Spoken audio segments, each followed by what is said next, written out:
Okay, welcome to everyone here in person and everyone visiting our service from home.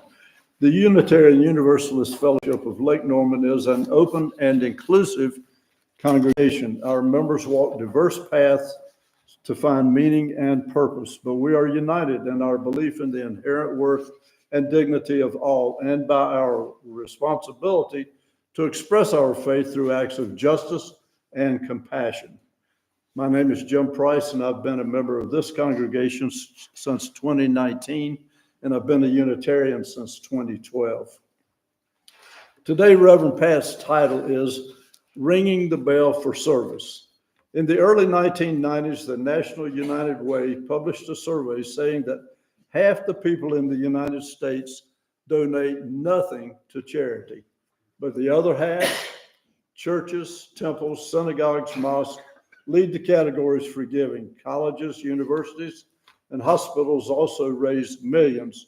But what about the value of service? What about that guy walking by the side of the road carrying a gas can? And I suspect we'll find out. Reverend Pat Jobe has been our pastor since August of 2020.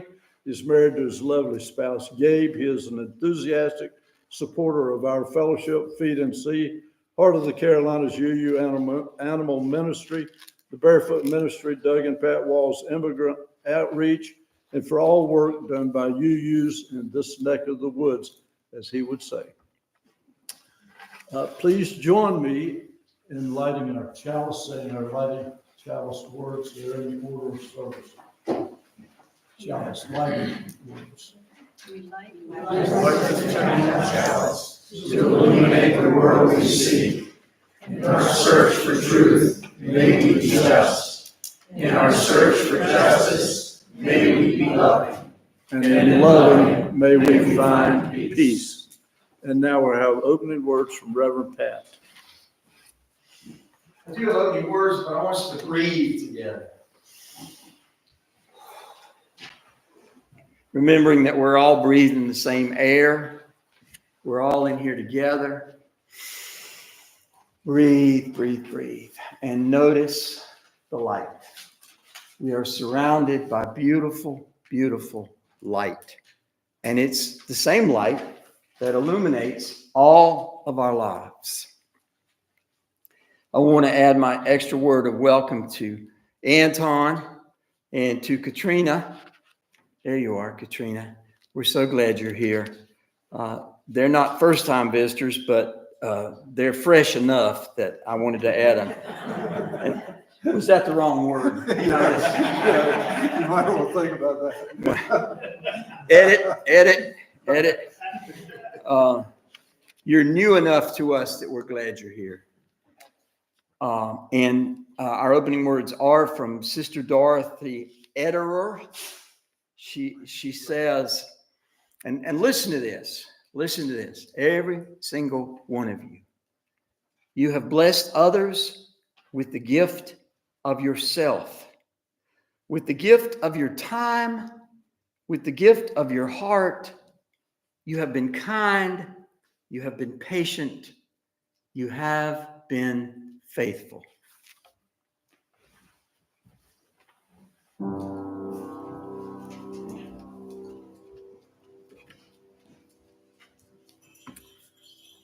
Teresa will now take us to a place of worship with her music.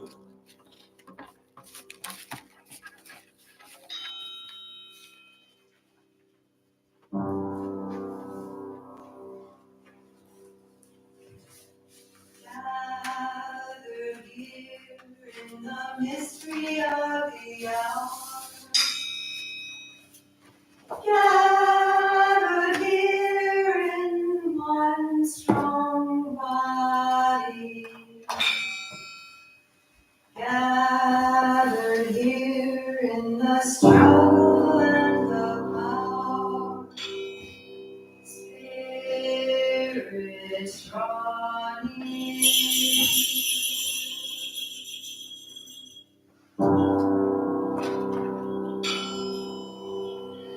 Gathered here in the mystery of the hour.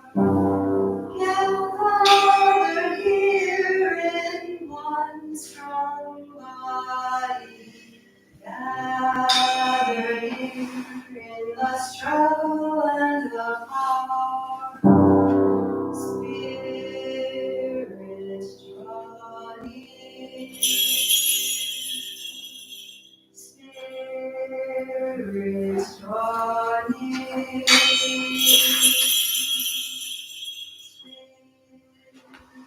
is trying.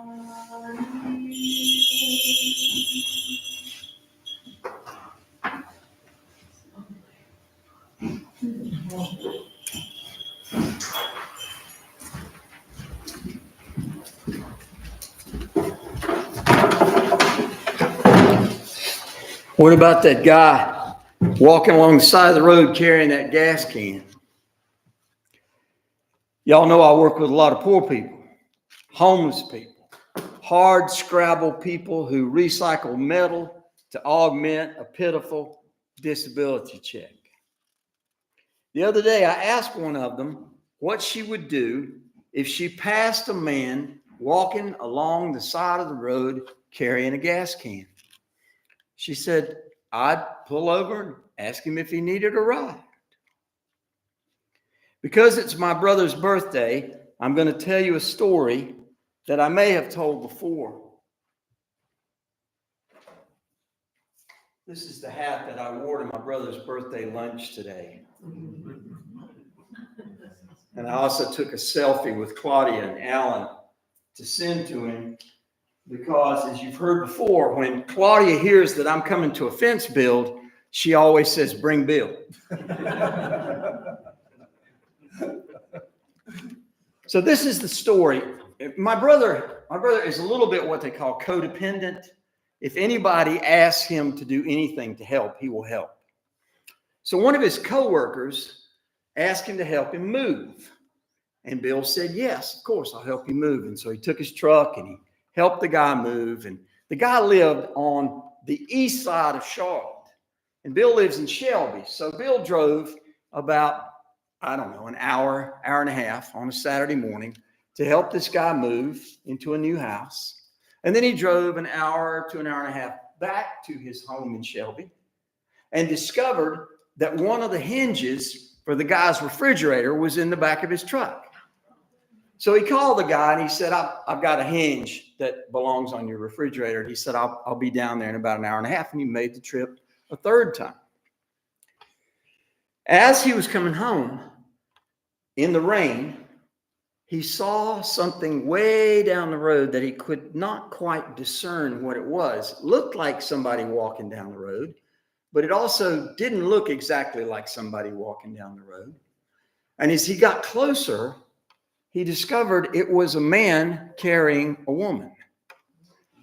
And so he pulled over and he said, what's going on here? And the guy said, well, this is my wife. She has muscular dystrophy and we ran out of gas. So I didn't want to leave her alone in the car. So I'm carrying her to the gas station. He didn't have to carry her any further, needless to say. But these are the kinds of things that happened to my brother because he's such a helper.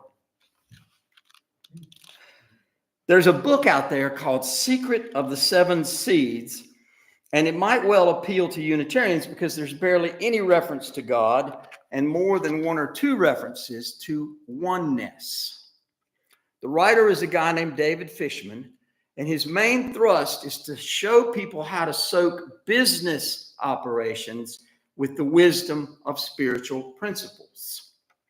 He writes about service. Fishman says service cannot be used to build up the ego.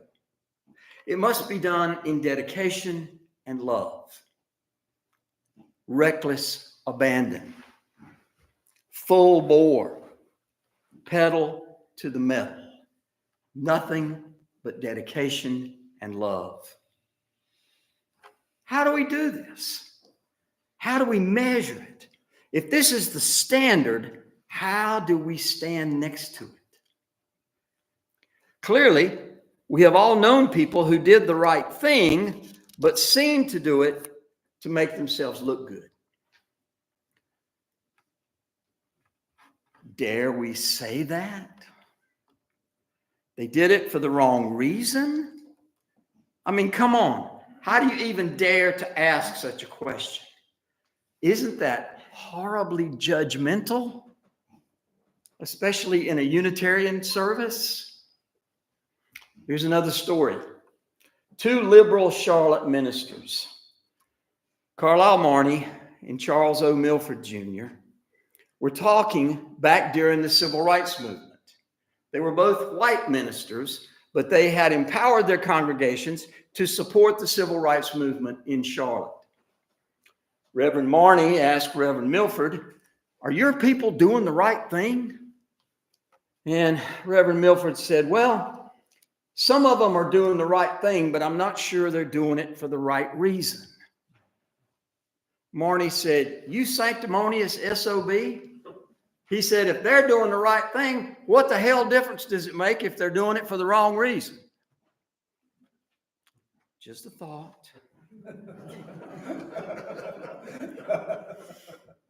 What a time that was. The civil rights movement. People yelled and screamed at each other, and then they went out and marched and were arrested, and some lost their lives.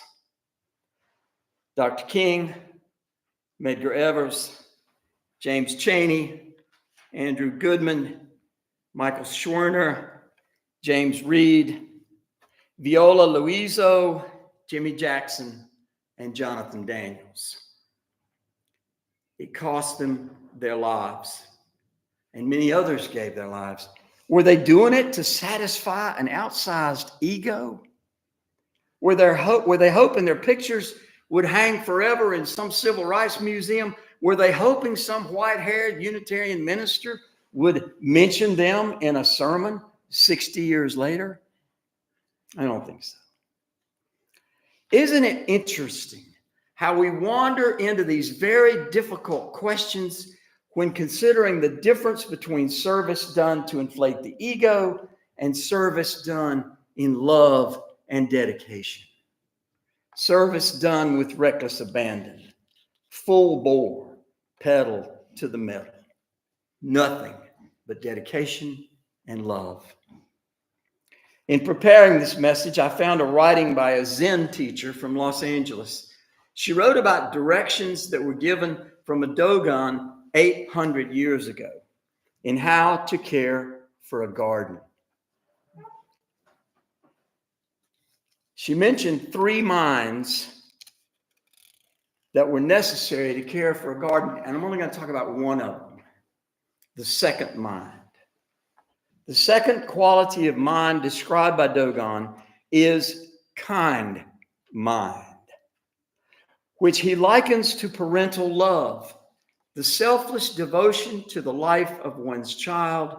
Yes, the work is never ending. But I began to see the garden less as a wearisome duty and more as my own flesh and blood. Its growth depended solely on me because what other than me was standing there? End of quote.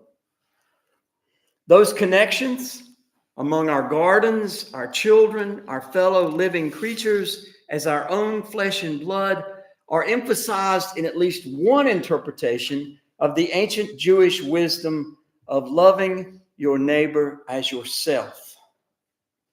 What if we served our gardens, our children, those in need, as we serve ourselves, our own flesh and blood? This interpretation is not that we serve others as much as we serve ourselves. It is simply that we serve others as though they were a part of our own bodies. Take out the as much as and simply serve others as you serve yourself. It's a challenging standard. I found this on Richard Rohr's daily email from a writer named Cynthia Bourgeot. She says, no separation between human and human is a powerful notion. No separation between human and human is a powerful notion and challenging.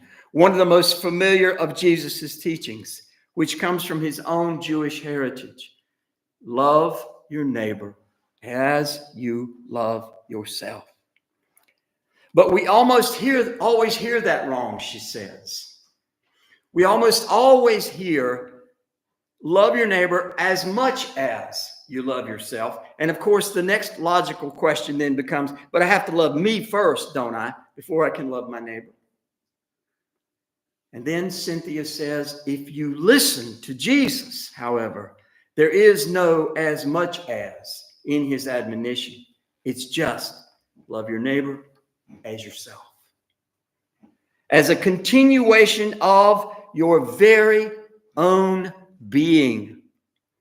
It's a complete seeing that your neighbor is you. There are not two individuals out there, one seeking to better herself at the price of the other or to extend charity to the other. There are simply two cells of one great life. Each of them is equally precious and necessary. And as these two cells flow into one another, experiencing the one life from the inside, they discover that laying down one's life for another is not a loss of oneself, but a vast expansion of it. Because the indivisible reality of love is the only true self. The indivisible reality of love is the only true self. That's all Cynthia had to say. Holy cow. I used that one time when I was doing a service down in Columbia, South Carolina. I said, holy cow. And then I said, holy cow again. And then I said it again, holy cow. And from out in the congregation, a 3 or 4 year old said, holy cow. Could we ever love another as though we were the same? Two selves in one great life. As horrible as it is to admit, I not only think it's challenging, I'm afraid way too many people never even ask the question. When I was a senior at High Point College, now High Point University, Father Daniel Berrigan came to speak. Berrigan described a life of unselfish radicalism, of feeding the hungry, working for peace, taking to the streets when necessary to protest the unfeeling selfishness of a power structure that allows the hungry to starve and the war-weary to fight and die in wars that benefit so few and make rubble of the rest of us.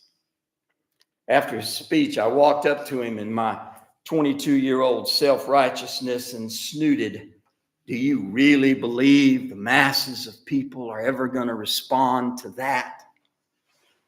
He very gently cut the legs out from under my arrogance by simply saying, anytime I find myself giving up on masses of people, I see that I'm just giving up on myself. Here again, the words of Sister Dorothy Ederer, a Dominican nun, school teacher, and writer. I used some of her words as our opening words. Now hear the whole quote as it appears on a poster on the wall at FeedNC. She offered these words in what she called a blessing for volunteers. You have blessed others with the gift of yourself, with the gift of your time, with the gift of your heart. You have been kind. You have been patient. You have been faithful.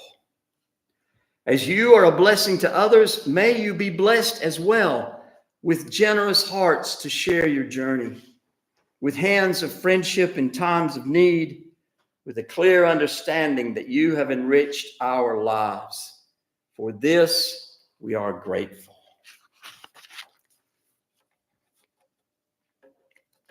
Those words are found on the wall at FeedNC. Have you ever seen them, Jim? They're on a beautiful poster the words are written over a blooming flower. We go there to feed poor people, and we go there to enjoy each other's company. And as Jim pointed out this morning, we go there to support their educational efforts. Not only are they training culinary workers to work in restaurants, but they're training warehouse workers to work in warehouses. And Jim was telling a story this morning about a young man who has become the manager of one of the big warehouses on I-77. and his teacher is so thrilled that he's now making more money than he is. Hear the truth of the service you offer by simply showing up here. You, every single one of you. Katrina, you too. Andre, you too. Every single one of you offers the service of your time, your presence, a portion of your heart. And if Unitarians believe in such a thing as blessing, I offer you that blessing here and now. You give your time, your presence, a portion of your heart, and for that we are grateful. As we move into our talk back, I want to play a little game with that list of civil rights martyrs, civil rights martyrs. I know you all recognize and can identify Dr. Martin Luther King. What about Medgar Evers? Anybody not remember Medgar Evers? You do remember Medgar Evers. Anybody not remember Medgar Evers? What about James Chaney, Andrew Goodman, and Michael Schwerner? Okay. They were the 3 college-age workers who were murdered in Philadelphia, Mississippi. Murdered by Klansmen who were facilitated by the sheriff's department and buried in an earthen dam. The FBI spent many, many weeks investigating their murders, and finally somebody came forward who said, I know where they're buried. James Reeb, Viola Liuzzo, and Jimmy Jackson. You recognize those names? Reeb and Liuzzo were 2 Unitarians who were killed during the march from Selma to Montgomery. Reeb was beaten to death by Klansmen coming out of a restaurant after having a meal. And he used his body to shield Clark Owens. Clark Owens only recently passed. He was a UU minister who lived in Asheville. And Clark said, had Reeb not continually put himself between the blows of the Klansmen and Clark, that he would have been killed as well. And Viola Liuzzo was shot by a Klansman as she was transporting marchers back to the airport after the march on Montgomery. Jimmy Jackson was killed by the Alabama State Police for being involved in the protests. He left the protest, went and sat down in a restaurant, and a Alabama State Patrolman walked in and shot him dead. What about Jonathan Daniels? Jonathan Daniels was a seminary student from Virginia who was registering voters in Alabama and was shopping in a store along with, he was white, but he had an African-American young woman with him. And the owner of the store called the sheriff's department and said, I've got 2 of those people who are registering voters down here in my store. I want you to come down here and get them. And Thomas Cole, who was a deputy with the sheriff's department, walked in and shot Jonathan Daniels. But Jonathan used his body again to shield the young woman who grew up to be a teacher and an advocate. So here are some questions that might prompt our talk back. Have any of you ever had an extraordinary opportunity to serve as my dear brother who found a man carrying not a gas can, but his wife in the rain? How do you feel when you hear me say that your showing up here is an important service, even if it's not quite as dramatic as what my brother experienced? How does the whole concept of service strike you? Do you wish you did less, as I sometimes do? Do you wish you could do more, as I sometimes do? What is your plan for doing less or doing more? What other thoughts come to mind as you think of serving others, as you serve your own flesh and blood? Those are our questions, Jim. Come help supervise this crowd. Come on down. You want to use the mic, or do we want to come forward so we can be seen on camera? Yeah, come forward. If you have something to say, come up here and say it, because People like to look at you. people like to look at you, and Yeah, they like to look at you, that's the reason. What he said. What he said. Anybody? Here comes Dr. Arnold. Oh. Here comes Regina. Regina, go ahead if you want. Yeah.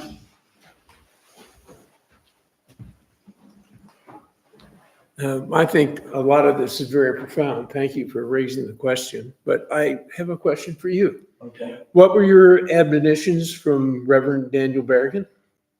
He said, when I stop thinking about these issues in terms of masses of people, I realize that I'm giving up on myself. And there were some specifics there that you mentioned, and you mentioned the word radical. Oh, he was a the- radical. No, You don't think he was a radical? those admonitions are normal in this room. That's true. That's true. If he didn't know how to be working for peace, yeah. That's the real message.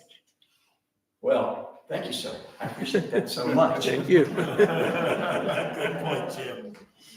Father Berrigan, when he spoke at High Point College, began his speech by saying, I've just gotten out of federal prison. He said it was quite an education. He said, I don't recommend it. He was in federal prison for trying to destroy nuclear warheads with a sledgehammer. Ooh, that was dangerous. It sounds dangerous. Yeah. But it is. That's radical. That's Yeah. right. Yeah. You had said what things would you do or have you done? I think we can volunteer for certain things that concern us, but I also think that sometimes we're put in a position to see if we are aware of someone that might need help. We can either not see it or we can see it. And I think that maybe that's a gift to us to be able to help. That was all. Yeah, If that makes sense. So keep your eyes peeled. Yeah. Keep your eyes peeled for need. Right.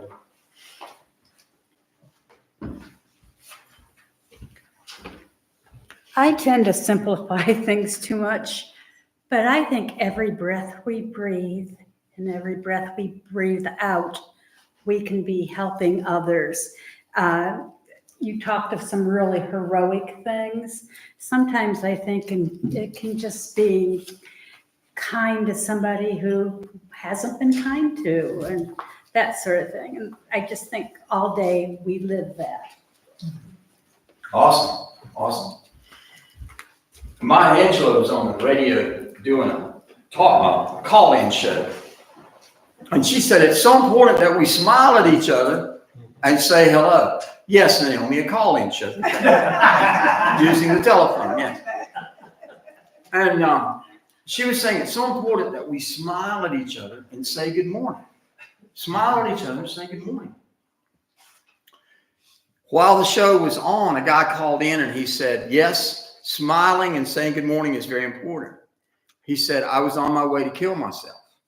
And a young woman smiled at me and said good morning, walked on past, and I said, shoot, if I'm worth that, I'll live another day.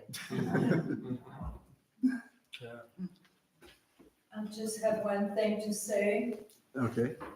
very brief. You Oh, don't it have to scares be- me when people say that. Talk to strangers. Talk to strangers. It may make their day. Maybe they have no one to talk to at home. Maybe you're the one today who is going to show empathy and who is going, and they're going to feel seen. That's all. It was very well done, Gary. Very well done. Thank you, sir. I thought it was interesting that you started with the breathing. When we first approached the Quakers about meeting here, they said, well, we don't like to do business with anybody who doesn't comport with our values. And I said, well, check us out. I think you'll find that we're practically kin. And then, of course, they've just been very generous to us. And we love this place. We love the light and we love this atmosphere. And often we think about, and we've mentioned before, that we breathe the very same air that they breathe. They're here Sunday mornings and they're breathing this air, and we're breathing it too. And definitely we comport with their values. Thanks for pointing that out. Come on, Jim. Jeff, well, while you were talking, I was thinking of, I had two different images in my mind, a complexity of human beings. One, Paul and I were recently watching some video of the rescue efforts in Western North Carolina. And, they're remarkable. Not only the devastation, but the efforts on so many different types of professionals, non-professionals, just lay people to rescue and help others. And there's that commonality, I think, feeling of, oh, there by the grace of God goes I. Okay, and that desire we all have. On the other hand, when I watch what's going on, say places in Ukraine or the Middle East, and I see what can happen, for example, on October 7th, or the response to that, and how we can suppress that commonality. And so I have these two, opposing images of what our potential is as humans. It's really radical right now because we're so united around the catastrophes that are happening in Florida and Western North Carolina, but we're so divided when we think about the election. Yeah, It's exactly. really tough. It's really tough. I was at my brother's birthday lunch today, and a woman turned to me and she said, "Your brother tells me that you are the chairman of President Trump's campaign in your hometown." And I said, "Yeah, yes, I am." I said, "I've organized all of his supporters to vote on Wednesday." Thank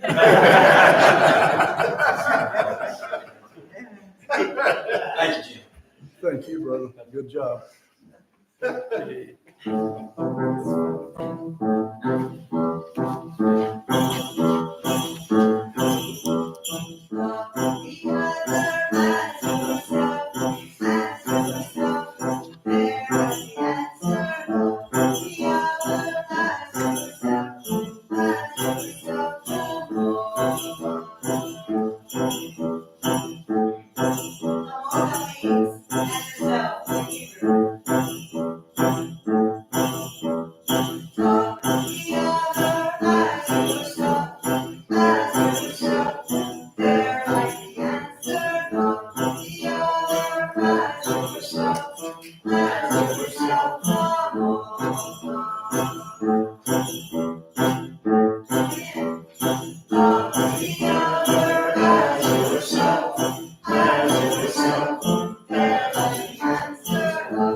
This fellowship is important to all of us. The contributions we make today allow us to sustain and grow our congregation and reach out to our community, both nearby and in the larger world. Your giving affirms our commitment to each other and to our community.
grateful hearts will receive these gifts. May they encourage us to live lives of integrity, compassion, and peace. We have some announcements from the order of service, but first, I think we have a special announcement. Claudia?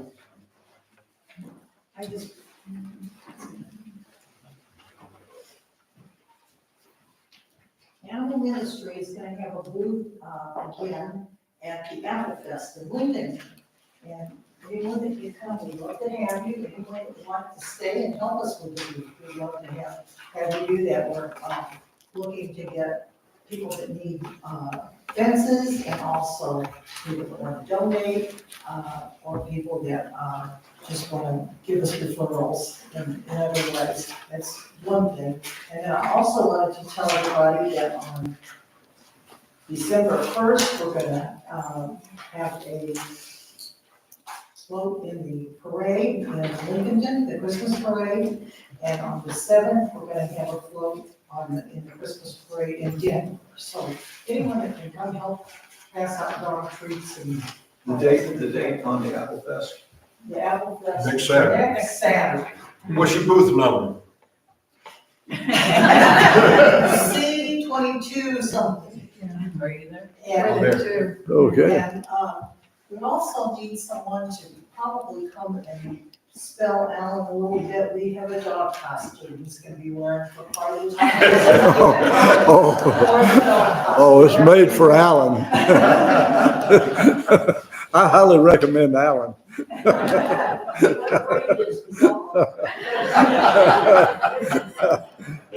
Okay. All right. From the order of service, we have social suppers. These are right after the service. It's very casual. Fusion Bowl today. And see Linda if you need any details. On Tuesdays, the movie group goes to the Regal Theater in Burkdale. It's always a lot of fun. We can see the movie and then we usually go across the street to Bricks and have some food and chat about the movie. So that's fun. The Heart of the Carolinas, I mentioned, we had a build yesterday. It was very successful. The next one will be on the 26th, and that'll be in Lincoln. And the details are in the order of service. The next time to volunteer with FeedNC is Thursday, November 14th. Anything to add to that, Jim? Volunteers always welcome. Volunteers, that's what we need to add. Volunteers always welcome. No training necessary. If you can chop. Okay, and thanks to everybody who participated in the Pride Parade yesterday. Very good success, and let's do it next year. And next week, Amy Brooks will be the pastor. Okay, our closing song today from the hymnal is number 95. There's more love somewhere. Stand if you're willing.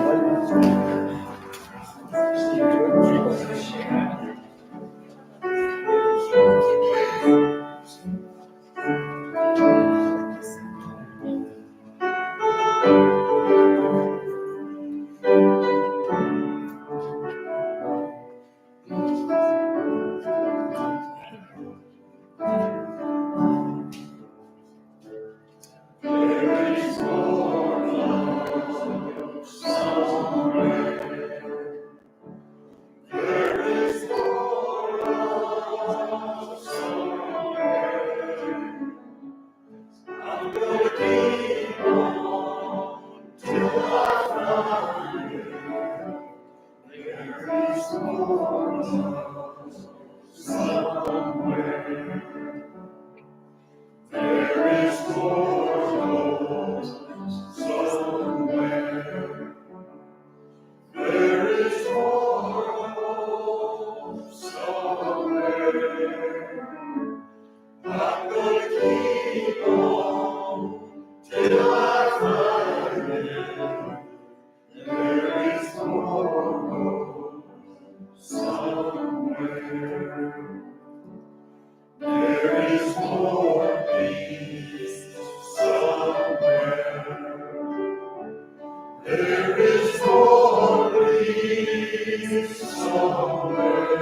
This song came out of slave boys.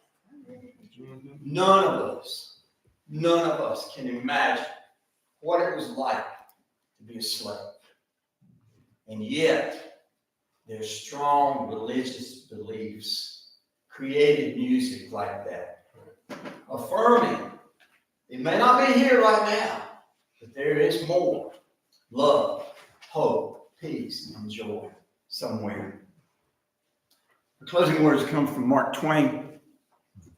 I know that always creates a little bit of a shift in the crowd. Mark Twain said, "To do good is noble. To encourage others to do good is also noble and not nearly as much work." Is that your job?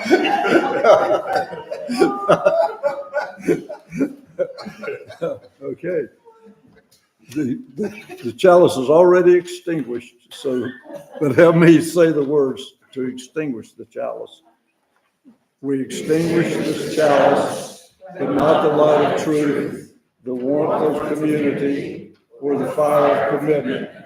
These we carry in our hearts until we meet again. It's been a good service. Thank you, Reverend Pat. Thank you, Teresa. Thank you, Christina and Anton. And thank you all. We couldn't have service without you all.